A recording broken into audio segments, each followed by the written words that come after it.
நவ கிரகங்களை அறிவோம் ஜோதிட யூடியூப் சேனலுக்கு உங்களை அன்போடு வரவேற்கிறேன். இந்த பதிவில் மிதுனம் ராசி அன்பர்களுக்கு பரபவ ஆண்டின் 5வது மாதமான ஆவணி மாத ராசி பலன் காணலாம். மாத கிரகமான சூரியன் 12 மாதங்களுக்கு ஒரு முறை தன்னுடைய சொந்த ராசியில் ஆட்சி பெறுவார். இந்த ஆவணி மாதம் ஒரு அற்புதமான மாதம்.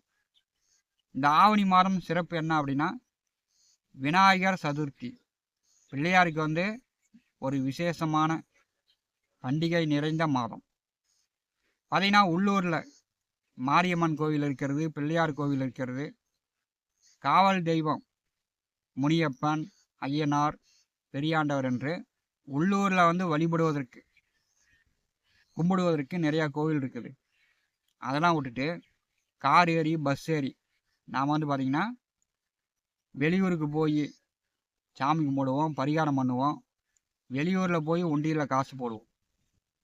இந்த ஆவணி மாதம் பார்த்திங்கன்னா உள்ளூரில் இருக்கக்கூடிய பிள்ளையார் கோயிலுக்கு, உள்ளூரில் இருக்கக்கூடிய பிள்ளையாருக்கு ஒரு குடம் நீர் ஊற்றி அபிஷேகம் செய்து பூ, பழம், தேங்காய், ஊதுபத்தி, கற்பூரம், ஒரு நல்லெண்ணெய் தீபம் ஏற்றி 9 சுற்று வலம் அதாவது ஞாயிற்றுக்கிழமை காலை அல்லது மாலை இந்த இரு வேளைகளில் ஏதோ ஒரு வேலை பிள்ளையாரை கும்பிட்டோம்னா பார்த்தீங்கன்னா திருமண தோஷம், நாக தோஷம், குடும்பத்தில் இருக்கக்கூடிய எண்ணற்ற பிரச்சனைகள் காணாமல் ஓடிவிடும்.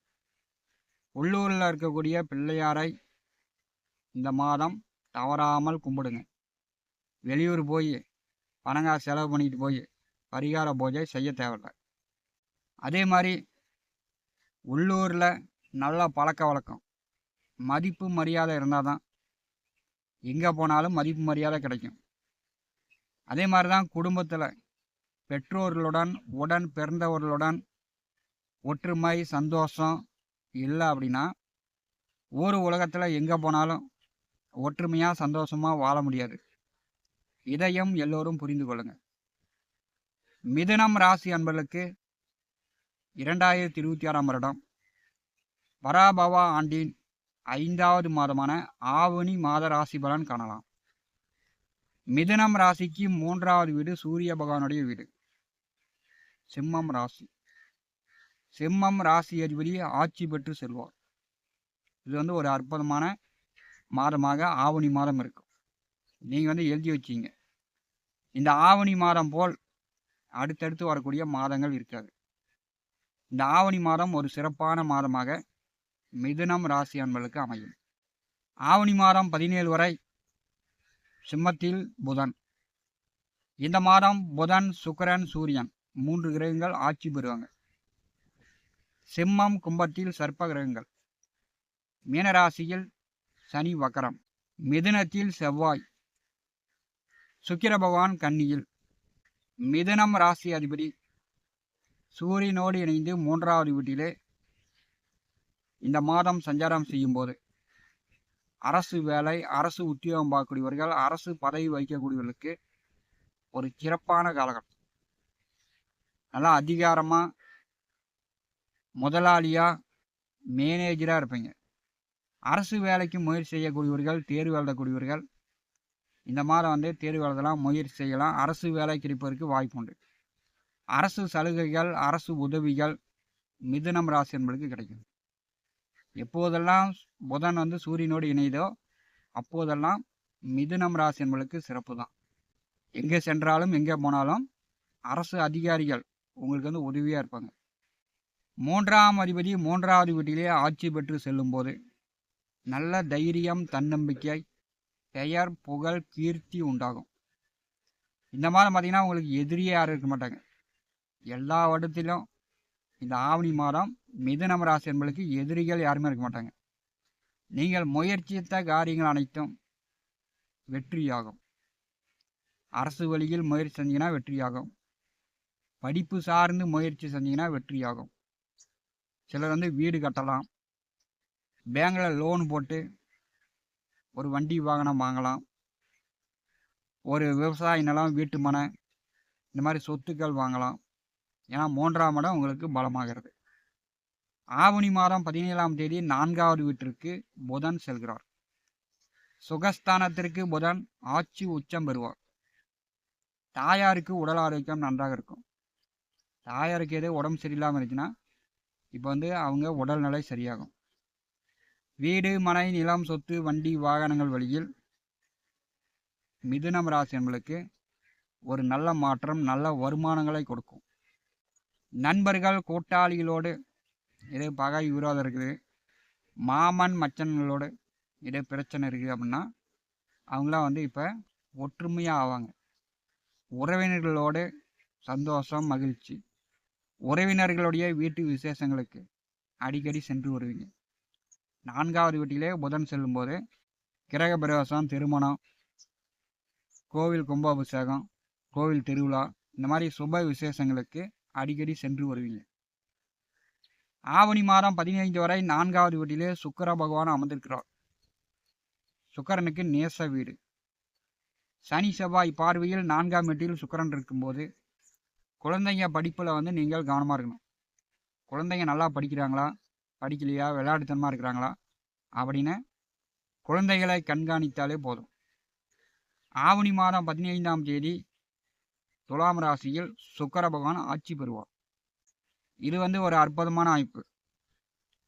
பூர்வீக சொத்து சார்ந்த பிரச்சனைகள் தீரும். இதே கோர்ட்டில் கேஸ் நடந்துகிட்டு இருந்துச்சுன்னா அந்த கேஸு முழுமையாக தீரும்.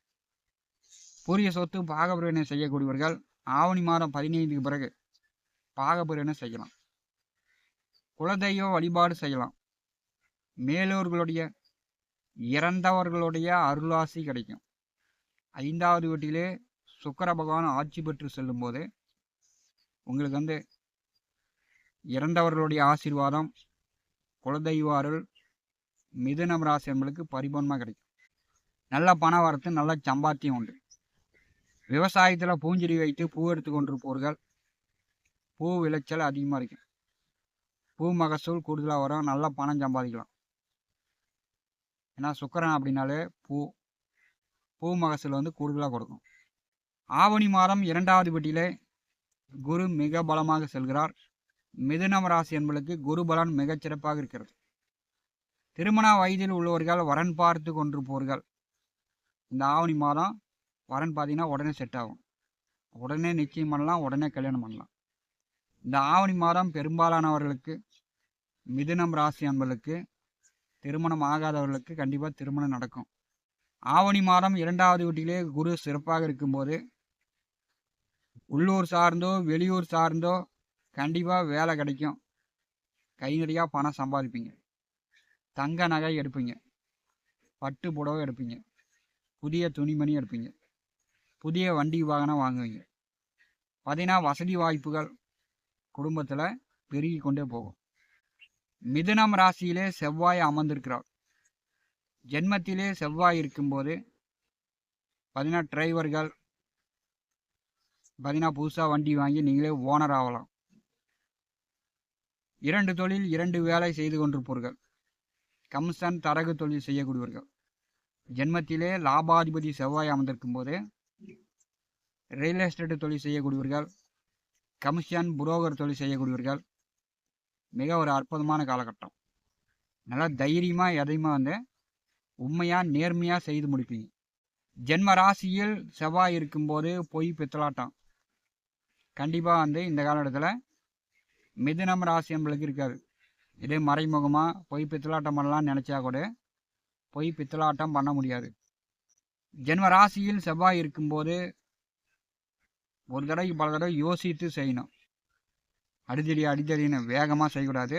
ஏன்னா செவ்வாய் அவசரக்காரன், கோவக்காரன், ஆத்திரக்காரன். அதனால் அறிவுக்கு வேலை கொடுக்கணும். மிதுனம் ராசிக்கு 10வது வீட்டிலே சனி பகவான் வக்கரகதியில் செல்கிறார். சனி வக்கரமாக இருப்பது ஒரு நல்ல அமைப்பு. இளைஞர்கள் வேலை தேடி கொண்டிருப்பவர்கள் வெளிநாடு சார்ந்து வெளியூர் சார்ந்து வேலை தேடினீங்கன்னா கண்டிப்பாக வேலை கிடைக்கும். ஏன்னா உங்களுக்கு 9வது வீட்டிலே ராகு அமர்ந்திருக்கிறார். ராகு 9வது வீட்டில் இருக்கும்போது வெளிநாட்டில் போய் வேலை பார்க்கலாம், வெளிநாட்டில் போய் பணம் சம்பாதிக்கலாம். இந்த ஆவணி மாதம் 10ஆம் தேதி சந்திர கிரகணம் நிகழ்கிறது. தனம், வாக்கு, குடும்பஸ்தானாதிபதி கிரகண தோஷம் பெறுவார். அப்போ வந்து பார்த்தீங்கன்னா ஆவணி மாதம் யாருக்கும் வாக்குறுதி கொடுக்காதீங்க, பணம் காசு கடனாக கொடுக்காதீங்க, யாருக்கும் ஜாமீன் கைவம் போடாதீங்க. ஏன்னா 2ஆம் அதிபதி கிரகண தோஷத்தில் இருக்கும்போது இந்த ஆவணி மாதம் பணம் சார்ந்து, குடும்பம் சார்ந்து, பேச்சு வார்த்தை சார்ந்து மிதுனம் ராசி என்பர்கள் கவனமாக இருந்தீங்கன்னாவே இந்த ஆவணி மாதம் மிகச் சிறப்பான மாதமாக மிதுனம் ராசி என்பளுக்கு அமைய போகிறது. இந்த ஆவணி மாதத்தை நீங்கள் நல்லபடியாக பயன்படுத்திக்கலாம். நவ கிரகங்களை அறிவோம் இந்த ஜோதிட யூடியூப் சேனலில் தினந்தோறும் ஜோதிட பலன்கள் பதிவிடப்படும். நம்முடைய சேனலை பார்த்து கொண்டிருக்கக்கூடிய அன்பர்கள் சப்ஸ்கிரைப் செய்து கூடவே இருக்கின்ற ஆல் பட்டன் அழுத்திங்க. நன்றி, வணக்கம்.